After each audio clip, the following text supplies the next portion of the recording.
Hello, Sani Bonani, Dumirang, Habari Sana. I am Miss J. Welcome back to my channel. Welcome back, Rafiki, to Rafiki.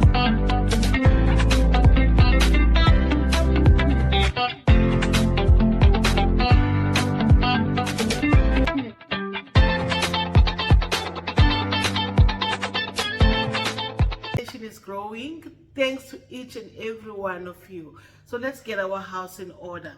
If you are a returnee, you are Rafiki that's been with us on this journey, Karibu Tena, welcome back. And if you are just a new subscriber, you just subscribed, you are new into the channel, it's good to have you. Thank you, Asante Sana, and welcome to the Rafiki Nation. And if you're just flipping through and you came across this video, welcome. We hope you stay and we welcome you, and we hope you subscribe. We need subscribers, so please subscribe. Please drop the comment, engage with us. Let's have the conversation happening. And yeah, Rafiki, today I thought we'll have a nice conversation. I mean, we're sitting by the couch, we're not cooking, we're not in the kitchen, we are just sitting on the couch and we are having a one-on-one conversation. And that conversation, Rafiki, is around traveling. Those surprises over there. So Rafiki, you know, I always like this topic around traveling and how you choose to travel, because I think there's different types of travel one can do. You can either join a tour group where you actually meet with, the bunch of strangers, you travel with them, or you can travel with friends where you actually, as a group of friends, you eventually make it out of WhatsApp group and you are traveling, or you can travel on your own. So today I thought, Rafiki, let's actually dissect that. Let's talk about that. And I'd love to hear your views about the type of travel that you've done, or that you're planning to do, or in general, what's your preference. So we'll break it down, and allow me to break it down with you, Rafiki. So let's start with the first one, which is a group. I personally have done a group travel. I think it must have been early days of my travel, where I did when I did India, I was in a tour group. When I also did Namibia, I was also in a tour group. So I've done the tour group. I think when I also did, there's another one I did on a tour group as well. So it does have its advantages in the sense that, one, you get to meet new people. So you get to establish new relationships, new friendships. Some remain, some don't. And but it's a good space to actually meet new people. I think especially if you are just starting to travel, or you're just embarking on the travel journey, the bug is just beating you. It's a nice way of actually meeting people. So I would recommend that. The second part, Rafiki, is around, it's an organized tour. You've got everything planned for your travel. So you've got, where, on which day you're going to be doing this excursion. You know what time you're going to be eating. You know what time you're going to have your free day. Everything is planned, I think it's just short of planning for the toilet as well. Oh, I'm kidding, but yeah, everything is planned. Everything is on schedule. And I think it's a nice way. So that's the second part. The third part, Rafiki, is around affordability. So when you are actually traveling in a group, there's advantages financial wise, because most of the stuff, like for example, if it's a group, it's discounted. So your entrance fees are discounted. Your hotel accommodation, it's discounted, because one, the tour organizer will normally actually in advance arrange for all of those discounts and make sure that they actually get a very good deal for their tour group. So affordability wise, it usually works very well. There are also options. For example, if you are staying in a hotel or whatever accommodation, you can stay as a single, or you can actually decide to share, or whatever the case is. But what I did find during that period, I actually chose to share with someone. So I was sharing with the lady. I think the lady was from Australia when I was in India, and it was really, really nice, because that's also what was a time when we finish the day, we'll come back, we'll chill by the pool, we have some drinks, and we go to our room. Then we start catching up about the day, we start talking about the next day, we start planning how we're gonna, what time we're gonna wake up so that we're on time and all of those things. So, and we actually started talking about our countries. I used to talk about my country, what our country has to offer. She would talk about her country, and she was very interested in visiting South Africa. She ended up visiting South Africa. The same thing for Namibia. The lady that I actually was I was sharing with, she's from Germany. We are actually friends even today. Shout out to Claudia. Yeah, so those things happen. So it's like I say, it's the planning. Everything is on track, everything is scheduled. The second part is around affordability is really, really good, and then meeting people. But also the other part, which I think is important and we cannot ignore, is around safety. We always say, in tongue in cheek, that safety in numbers. When you are in a group, you always feel safe, but also very rare that something would happen, or someone would actually do something if you're in a group. And usually the tour guide will also tell you, make sure that you don't break away from the group, make sure you do this, make sure you do this. First, from a safety point of view, it's a big plus. But also another part, you get to discover places that you would not ordinarily discover if you were traveling on your own. For example, when I went to India, I knew my biggest target was to go to Delhi. I wanted to go to the Taj Mahal, but I had not planned to go to Jaipur. But as part of the tour group, Jaipur was in their tour group, and when I got into that city, I love it, But I would not ordinarily have planned to actually go there. So there are those things as well that actually you get to experience places that you would not ordinarily plan to actually go to. Oh, Vicky, whilst the tour group has got so many benefits, there's also disadvantages. And I think one of the key low side is that it is a group, there is a program, and if there is a program, it does not mean you can just change it anyhow. You can't just decide in the morning that, this morning I want to start my day at 10, when the schedule says the day starts at 8. So there are those disadvantages in terms of it's a little bit rigid, not in a bad way, in the sense that it needs to cater for everyone. So we cannot be actually now do things because Miss J wants today to start at 10, everyone must start at 10. No, it doesn't work like that, traffic.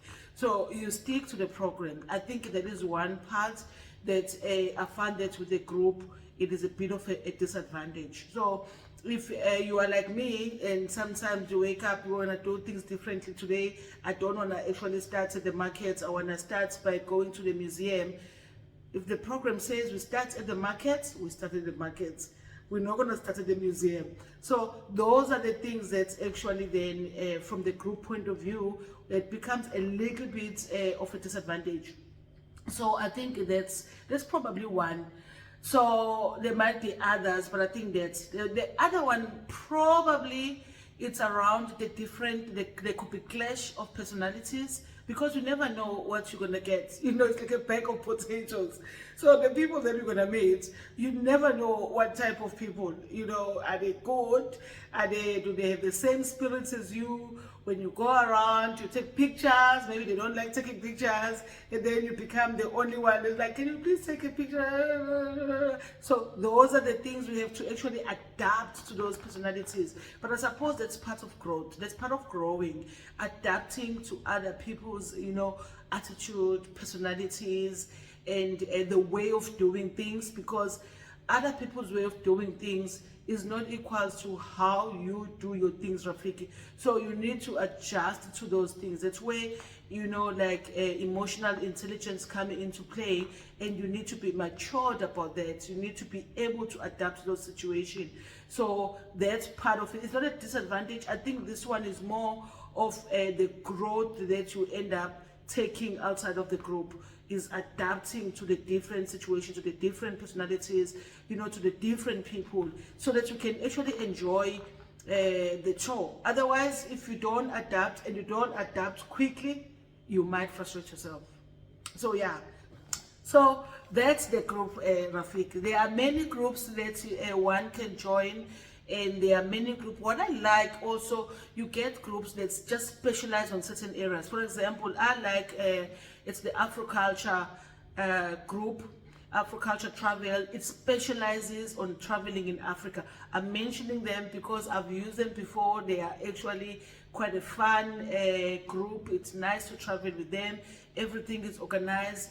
The owner, she's really good.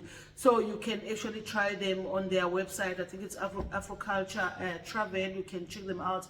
They specializes in Africa travel. So you can actually go anywhere with them in Africa. I think just about. Okay, not anywhere. Just about. You go and check their website. But there's other groups as well. Then you find that other groups who specialize, for example, in India, in America, or whatever the case is.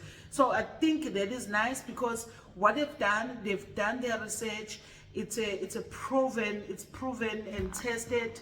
They've done those travels so many times, and when you go there, you don't even feel like you are traveling in a group, because they are so good with what they've actually done over the years. So check those out. That's what I can say about group travel. All right, Rafiki. If you're thinking of group travel, yeah, do your homework, check yourself, and be ready. Okay. Then the second one, Rafiki. Whilst we're moving to the second one, don't forget to subscribe.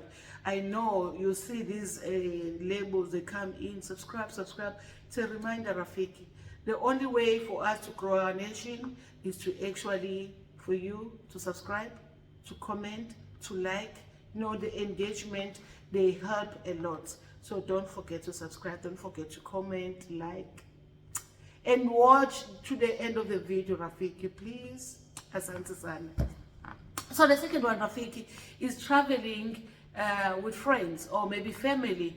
There's always that there's always that joke when and I've been seeing it a lot lately on social media, like girls with their suitcases at the airports, and then hashtag the ones that made it out of the WhatsApp group.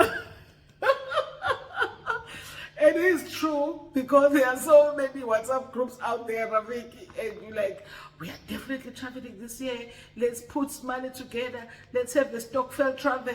Let's do this. Let's do this. A group is created. Dololo, nothing happens. So for those that make it out of the group, of the WhatsApp group, yeah, proud of you. So they're traveling with friends. After that as well, I think it's also it's a good one. I would recommend. However, there's things to look out for. Let's start with the advantages. The advantage: you are traveling with people that you are friends, you've known each other. I'm presuming in this case you've known each other for a long time, or you've just met, but you are friends. So you are getting to know each other if you just met. And it does happen that you travel with someone that you've just met. I've done that as well, actually. I've done quite a lot of different types of travel. Yeah, so you've just met as friends, you've known each other for a few weeks, then you decide to travel together, or for a few months, you decide to travel together. Or you've been friends for a long time, you decide to travel together. So it happens. And I think with that, the advantage is, again, it's safety in numbers, because you're not traveling on your own, you're traveling with one or two people. So you are sort of a group, but it's a smaller group. And then the other part is around, again, affordability, because you can club and decide to actually book, let's say, an Airbnb, and you book as a group, as the 3 of you, or as the 4 of you, or the 2 of you. Or if you're booking a house, you can book a house, or if you're booking a hotel, you can actually decide to book a hotel and book as a couple, whereas you're friends, which means you can actually share.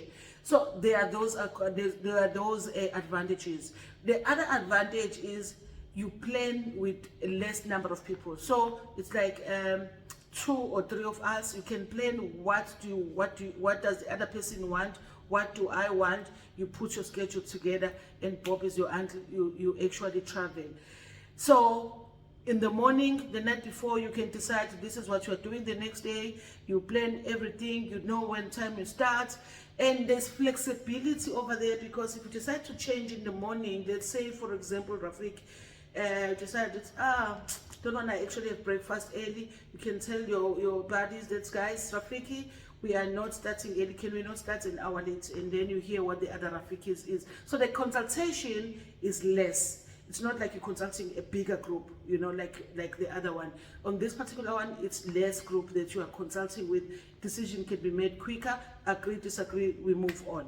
So I think it's actually a nice one as well. But it does come with its disadvantages as well. You know, it's like when you're in a relationship, they say if you want to know your partner well, go on a travel with them or build a house together, because those are the 2 things that can break or make the relationships. Travel is one of those things. It can be frustrating, Rafik, because whilst you may think that you've got similar interests as friends, you don't. Your interests are different.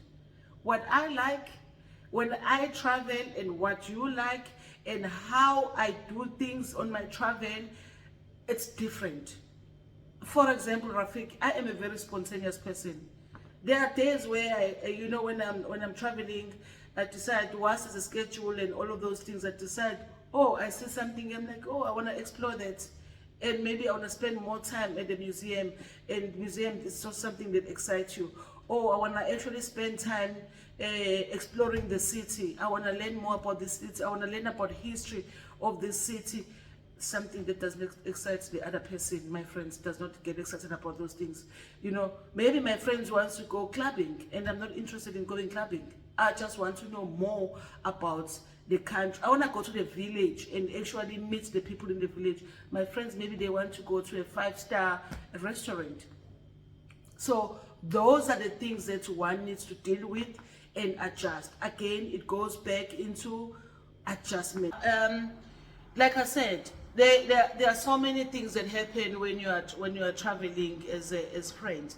So for example, if you're traveling as friends, there's bound to be someone who's going to actually have to take a lead, because there needs to be transport to be organized. There needs to be scheduled, someone to remind the group, or to say, guys, tomorrow we are doing 1, 2, 3. So someone needs to take a lead. And when that happens, it can land up bad that, why are you now a Beyonce of the group? Why are you now you ordering us around? It can land bad. So I think it also goes back to, it's the different personalities that we are dealing with. We are all different. There's only one Miss J. There's only one, you, Rafiki. So we need to be patient with each other. We need to understand each other, our goals and shadows, because we've got our goals and we've got our shadows as well. And those shadows, they are called shadows because we do not actually see them, because very rare that you see a shadow. So we do not see our shadows when they follow us. So they are there. And it does not actually mean it's bad. It's just that we need to be reminded that, hey, Miss J, engathi uyaphuma manje endleleni, so about Beyonce. And and I think it's also the how we do it, because it can get out of hand. After the situation where I've gone on a travel with friends and we had a fight. It was not nice, when we are away in a foreign country and we are fighting. It's not nice, Rafiki. So I think what I would recommend is that get to know each other, but also let's be tolerant. I think sometimes as people, we are not tolerant. We've got a deficit when it comes to tolerance. Let's be tolerant for one another, and it does help quite a lot. Yeah, so that's friends travel. And I suppose it's the same with when you are traveling with family, it will be just about the same.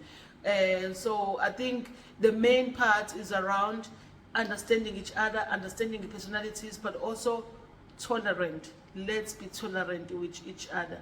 We are all individual beings, and we are all different, and we are all made so different. So there's only one Miss J, and there's only one of you, Rafiki. So I cannot enforce, or rather force to you my personality. But sometimes it happens, and I'm not even aware. That's my shadow. I'm not aware of that.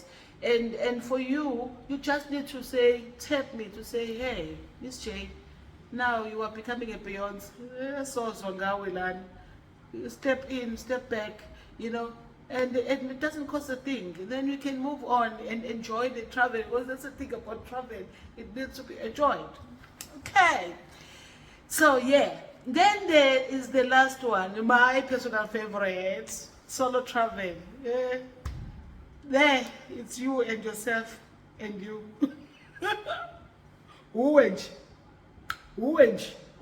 You. That's you, Rafiki, on your own. I think that one is nice, and it also depends in terms of the stage you are at with regard to travel. If you've actually more experienced in traveling, you are, even if you are not experienced, if you are the brave one, and you're not scared of taking chances, you're not scared of getting lost, you're not scared of talking to strangers, you're not scared of exploring, because traveling on your own is more about exploring more than anything. You are on your own, you've got your agenda, you are on track, but at some point you need to interact with people along the way. You're not going to be doing selfies all the time. You need to take pictures, and you need to ask people to take you pictures. You need to actually, sometimes there might be language issues. If you go into a foreign country where they don't speak your language, then you need to actually get some help. Whilst Google Translate may assist, you need to talk. People actually are people are human beings, they talk, so you need to talk to those people. So there are all of those things that happen, and yeah, you're bound to talk to people, and you need to be able to have courage. And I think what's one of the big advantages of traveling on your own, I think it's more around growth. You grow a lot when you're traveling on your own. You get out of your comfort zone. You do things that you would not ordinarily do. You break from yourself. You break out of the shell. You become, I think you come back a different person when you travel on your own. At least that's my experience. I found that I actually become more adventurous. I actually, I meet people along the way. I make friends easily when I'm traveling on my own, because I've got nothing to lose. I'm on my own. I don't even feel like I'm gonna get, there's no embarrassing moment. There's no one that knows me here. Just gonna go like, "Oh, Miss J, is that you?" You don't feel that. You just you out there. You explore like freely, So I really encourage that you travel on your own. It's really refreshing. It opens your mind. It opens yourself. You grow. I think that's the main part. However, it does also have its disadvantages, and I'm gonna go back to the safety parts, because you are on your own. So from the safety point of view, it is risky, because you never know. I mean, we live in a world, in a society where you can never actually foresee what things are gonna be. You cannot see. Sometimes you can see danger coming, but sometimes people can come in, covered in the angel skin, and they're actually wolves. So, and they can actually take advantage or whatever. You get scammed a lot as well, because you cannot compare. You try to negotiate for prices. If you're on your own, it's quite tough to negotiate on your own, especially in a foreign country. So chances are you pay most of the things on premium, especially for the first few days, until you get to understand the price or get to understand the money. Then you can actually start negotiating better. But in the main, you do get scammed and you do pay a premium. It happens, and I think that's the disadvantage. But also, if you are on your own, the other disadvantage is that you may miss certain places that you will not, because you probably on your research you did not come across them, you do not know of them, and because your research becomes limited, it's more limited to your interest. Whereas when we are with other people, it's your interest and other people's interest. So if you are on your own, it's just your interest. So your adventure, whilst it's very adventurous, but it can be limited, because you are only, it's like, you're looking for what you know. But at the same time, you could meet people over there that can actually give you more things, and you start even exploring more than how you would have planned. So it does have its disadvantages, but it also has its advantages. But overall, there is no right or wrong. We can't say group travel is the best, or friends that made it out of WhatsApp group is the best, or solo travel is the best. It's all about preferences. It's really about preferences. On my side, I really prefer to travel on my own. But recently, I have been contemplating to actually join a group, because one of the countries that I want to visit, I don't really. I think I'm a bit skeptical of going on my own. So I was thinking maybe I can actually join a tour group, because I've been watching and seeing what they're doing, and I've been very excited, and I'm looking at the places they've discovered in the recent travels. I thought, maybe I can just join the group for this one, and also just for some adventure of being in the group, and also for a change being managed. I get someone to tell me when to go to the toilet, for such things. So yeah, I think I'll probably do that. In probably next year, I'll join a group. I'll see. I'm still contemplating it. But yeah, and then even with friends, one of the other things also which I've started doing as well is actually go to a country where I've got friends. So I'm not like traveling with friends, but it's like, on destination I meet friends, and then I actually, was in country, then I actually hook up with them. So it's like a 2-in-1 of some sort. So I'm on my own travel, but I'm catching up with friends. So there are advantages of that, in the sense that I've got a local that is actually helping me to move around, and I found that to also be very beneficial. Again, it talks to keeping those relationships that you make along the way, because you never know when they're gonna come handy. So they come handy like that. So when you travel, then you can actually meet people in the country. So yes, Rafiki, these things happen. So yeah, that's what I was actually, it's been on my mind, and I thought it requires a conversation. I see my eyes, think my recording. So please do excuse me when you see some blue things coming over there. We'll improve as we go. We learn, and we keep on learning, and we keep on improving. But yes, Rafiki, that's all for today. I hope I've added some value. I hope you took some nuggets, and please drop me a comment. Let me know any stories. I'd love to hear your stories about your travel, whether you were in a group, or you were with friends that made it out of WhatsApp group, or your stories about your solo travel. So drop me a comment, let me know. Until next time, Rafiki. Bye.